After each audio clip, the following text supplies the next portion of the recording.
এত বাজে মাংস রান্না আমি লাইফে কোনো দিন করিনি। হ্যাঁ বন্ধুরা, আজকের আমি নিজের মুখেই বলছি, আজকের মাংসটা আমি একদমই বাজে করেছিলাম, একদমই রান্না করতে এতবার পারিনি। মাংস করেছি, বাট আজকের রান্নাটা আমার না গালে লেগেছে না মুখে লেগেছে।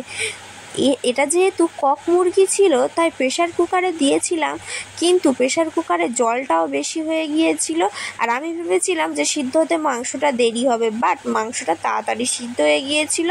আর যেহেতু লেবু দিয়ে মাংসটাকে ম্যারিনেট করেছিলাম, মাংসটাও তো সিদ্ধ হয়ে গেছে, তার সাথে আলুগুলোও একদম গলে গেছে।